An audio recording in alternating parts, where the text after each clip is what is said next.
Hello all. जैसे कि आप सब लोग जानते हैं एआईसीएल की तरफ से मैनेजमेंट ट्रेनी की वैकेंसीज आई थी। इसमें लीगल की भी वैकेंसीज थी। So without wasting any time आज हम इस वीडियो में देखेंगे कि tentative number of vacancies for legal post कितनी है। Alright. And second thing is that कि लॉ का सिलेबस हमारा क्या हो सकता है। तीसरी चीज हम इसमें चेक करेंगे कि हम किस तरीके की अप्रोच रखें, किस तरीके की चीज़ों को हम स्टडी करें so that we have to clear exam.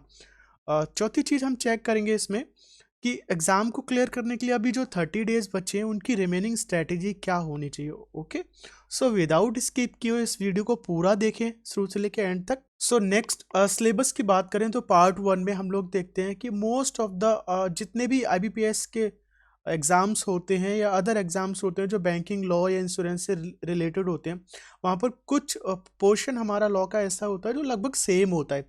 यहाँ पर आप देख सकते हो quickly companies act, IT act, competition, RTI, SRA, negotiable partnership, IBC, intellectual and consumer, consti हो गया, CPC, limitation evidence, contract, TPA, registration, Indian stamp act, arbitration, IPC. ये like ऐसे एक्ट्स हैं जो हर एग्जाम में आते हैं। ठीक है, तो ये तो आपको स्टडी करने ही हैं लॉ में।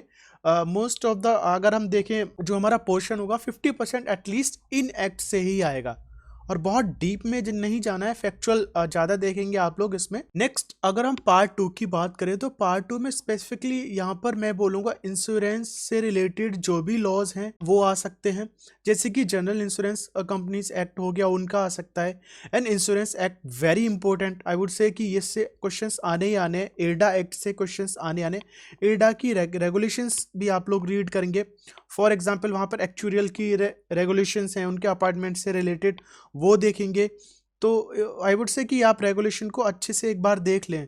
स्टीवार्डशिप कोड हो गया एंड एपीएमसी कोड हो गया, ये वही एक्ट है जो अभी आप लोगों ने देखा था जो फार्मर्स बिल आए थे, वो बिल इन्हीं में अमेंडमेंट हुआ था। ठीक है, ओल्ड हमारे पास ऑलरेडी एपीएमसी एक्ट्स हैं, उन एक्ट में अमेंडमेंट करके 2020 बिल लाए गए थे, वो और उस बिल को विड्रॉल कर लिया गया है। बट ऑलरेडी हमारा एक्ट यहाँ पर अवेलेबल है, तो इसको आप लोग देखेंगे। एसेंशियल कमोडिटी एक्ट हो गया, इसको देख सकते हैं। Other agri insurance related laws, ऐसे लॉज जो कि क्रॉप मार्केटिंग हो गया। ठीक है, एंड क्रॉप मार्केटिंग के अलावा क्रॉप इंश्योरेंस हो गया, उनसे रिलेटेड जो भी लॉज हैं उन लॉज को आप लोग ध्यान से एक बार देखोगे। ठीक है, क्योंकि उनका आने का चांसेस यहाँ पर कुछ ज़्यादा है। नेक्स्ट अगर हम इसकी अप्रोच की बात करें तो अप्रोच में एज यू ऑल नो कि यहाँ पर एक तरीके से जो रीजनिंग होगा आप लोग इसको किस तरीके से टैकल कर सकते हो। रीजनिंग में आई वुड से कि एटलीस्ट आप लोग एनी हाउ 15 से 17 मार्क्स लेके आ सकते हो। इंग्लिश में अराउंड 15 टू 18 मार्क्स आप लोग आराम से लेके आ सकते हो। जीए में रिलेटिवली थोड़ा सा लो रहता है, तो 10 टू 12 मार्क्स लेके आ सकते हो।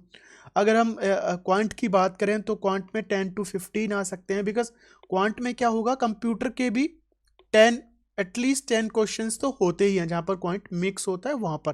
लॉ की अगर हम बात करें तो लॉ में आप लोग आराम से 20 टू 25 मार्क्स लेके आ सकते हो। यहाँ पर डिस्क्रिप्टिव की अगर हम बात करें तो यहाँ पर 10 टू 14 15 के आसपास आप लोग मार्क्स लेके आ सकते हो। तो ऐसे इस यहाँ पर हम देखते हैं ओवरऑल 90 से लेके 120 तक मार्क्स हो रहे हैं, एंड 90 तो मिनिमम कट ऑफ है ही। ठीक है, वहाँ पर 60% का क्राइटेरिया ऑलरेडी मेंशन किया हुआ है, तो मुझे नहीं लगता कि 90 से ऊपर कट ऑफ जाएगी। पहले से ही कट ऑफ क्लियर है कि जिसके 90 मार्क्स यहाँ पे आ रहे हैं उसको इंटरव्यू देने का चांसेस 100% मिलेगा, बट सिलेक्शन के लिए थोड़ा सा ऊपर जा सकते हैं। तो इस तरीके से आप लोग थोड़ा सा अप्रोच अगर रखेंगे तो आराम से ये एग्ज़ाम क्लियर कर सकते हैं। नेक्स्ट अगर हम जीए की बात करें यहाँ पर, तो जीए के बारे में कुछ आप लोगों को पता है कि आईबीपीएस एसओ का जीए होता है, वही जीए यहाँ पर आने वाला है। उस जीए के अलावा इसमें थोड़ा सा एड ऑन क्या होगा, बिकॉज ये जो वैकेंसीज हैं यहाँ पर क्रॉप या एग्रीकल्चर इंश्योरेंस के बारे में बात की गई है, तो क्रॉप इंश्योरेंस की जो भी नई स्कीम्स हैं, फॉर एग्जांपल प्रधानमंत्री फसल बीमा योजना, ये एक स्कीम है। And weather based crop insurance like rain insurance होता है, फ्लड इंश्योरेंस होता है, ये सारे इंश्योरेंस होते हैं। And national agriculture insurance scheme हो गई, लाइक एम किसान हो गया, एम किसान स्कीम हो गई, ई नैम स्कीम हो गई, एपीडा हो गया, ये एग्रीकल्चर प्रोडक्ट को सेल करने का एक अथॉरिटी है। तो इस टाइप की चीज़ों से भी लाइक इनका डेटा हो गया।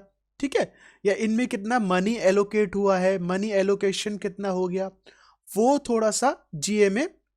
तो स्टैंडर्ड जीए के अलावा आप लोग जो एग्री रिलेटेड जीए है, ठीक है, उस पर भी थोड़ा सा ज़्यादा फोकस करेंगे क्योंकि एग्रीकल्चर के आने के चांसेस यहाँ पर थोड़े से ज़्यादा हैं। नेक्स्ट, अगर हम टेंटेटिव वैकेंसीज़ की बात करें तो लाइक लास्ट टाइम ये एग्ज़ाम हुआ था, तब लास्ट टाइम के रिक्रूटमेंट में हम लोगों ने देखा था कि अराउंड 18 स्टूडेंट्स को जो लॉ के थे उन लोगों को इंटरव्यू कॉल आई थी, ठीक है, उन लोगों को इंटरव्यू के लिए बुलाया गया था। 3 वहाँ पर वैकेंसीज अदर कैटेगरी के लिए रिजर्व थी और उसमें से 3 वैकेंसीज अनरिजर्व कैटेगरी की थी। तो एटलीस्ट आप लोग मान के चल सकते हो, जैसे कि लास्ट टाइम 6 वैकेंसीज थी, 6 वैकेंसी के अकॉर्डिंग उन्होंने 3 टाइम्स यहाँ पर 18 लोगों को इंटरव्यू के लिए कॉल दिया था। तो इस टाइम भी एटलीस्ट हम 5 to 7 वैकेंसीज तो मान ही सकते हैं, क्योंकि ये अब एग्ज़ाम अगर हम देखें तो अप्रॉक्सीमेटली 3 to 4 ईयर के गैप के बाद हो रहा है। तो इतनी, और दूसरी चीज़ क्या है, काफ़ी सारी कोविड की वजह से एम्प्लॉय रिटेंशन हुआ है एंड बहुत सारे लोग लाइक अभी देखा होगा लॉ ऑफिसर्स की काफ़ी सारी वैकेंसीज आ रही हैं। तो इतना हम पॉजिटिवली इसको होप कर सकते हैं, एटलीस्ट 5 to 7 वैकेंसीज तो होंगी ही होंगी, और ये ज़्यादा भी हो सकती हैं, कम भी हो सकती हैं, एग्जैक्टली नहीं है, बट इतना तो एटलीस्ट हमें मान के चलना चाहिए, इतनी वैकेंसीज तो यहाँ पर होंगी ही होंगी। अब नेक्स्ट हम देखते हैं कि इस एग्ज़ाम को 30 डेज में हम कैसे क्लियर कर सकते हैं। लाइक ऐसा नहीं है कि एग्ज़ाम को क्लियर नहीं किया जा सकता, आपको सिर्फ 90+ मार्क्स चाहिए, क्लियर है, डे 1 से क्लियर है, ठीक है।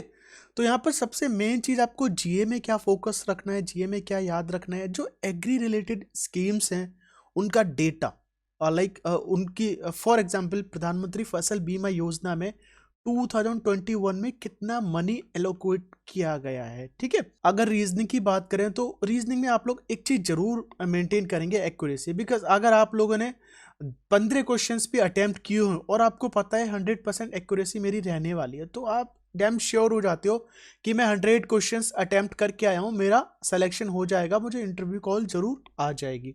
तो एक्यूरेसी पे बहुत ज़्यादा फोकस यहाँ पर रखना पड़ेगा। इंग्लिश की अगर हम बात करें तो इंग्लिश बहुत इजी होता है आप लोग के लिए, एंड ये सबसे ज़्यादा स्कोरिंग है 20 में से। मैंने जैसे कि पहले बोला हुआ है कि आप लोग एटलीस्ट 15 to 18 मार्क्स लेके आ सकते हैं। क्वांट की अगर हम बात करें तो क्वांट थोड़ा लॉ वालों के लिए थोड़ा टफ पड़ जाता है वहाँ पर, फिर भी क्वांट में अगर आप डीआई पर फोकस करेंगे, एटलीस्ट 1 या 2 डीआई बनाने की कोशिश करते हैं जो इजी वाली होती है वो, उसके साथ साथ कंप्यूटर के जो भी 7-8 क्वेश्चंस को अगर आप करेक्ट कर देते हैं तो वहाँ पर आराम से आप 10 to 12 मार्क्स लेके आ सकते हैं। अगर हम लॉ की बात करें, यहाँ पर लॉ आपका स्ट्रॉन्ग पार्ट होना चाहिए, लॉ में जितने ज़्यादा स्कोर कर सकते हो, एक 35 में से आप लोग आराम से 25+ भी स्कोर कर सकते हो। यहाँ पर लॉ बहुत ज़्यादा टफ नहीं आएगा, बहुत डीप में जाने की ज़रूरत नहीं है। ऐसा नहीं है कि जुडिशरी की तरह पूरा मेंस उठा के रख देंगे, फिर ऐसा नहीं होगा। स्टैटिक पोर्शन आएगा, लाइक सेक्शन बेस्ड आ सकता है या इजी रहेगा, मेरे हिसाब से बहुत ज़्यादा टफ या लैंग्वेज बेस्ड भी नहीं होगा, थोड़ा ईजी होगा वो। डिस्क्रिप्टिव की अगर हम बात करें तो यहाँ पर आप लोग को एक चीज़ बहुत ज़्यादा फोकस रखनी है, वो है कि अच्छे से जल्दी से टाइप करना है, क्योंकि वहाँ पे आपको सिर्फ 45 मिनट मिलने हैं, और उन 45 मिनट में अगर आप लोग ठीक से टाइप नहीं कर पाए, ठीक है, 45 मिनट में अगर ठीक से टाइप नहीं कर पाए तो वहाँ पर 1 या 2 क्वेश्चंस अगर आपके रह गए तो बहुत मुश्किल हो जाएगी। इसीलिए एटलीस्ट यहाँ पर आपको टाइपिंग की प्रैक्टिस डेली स्टार्ट कर देनी चाहिए।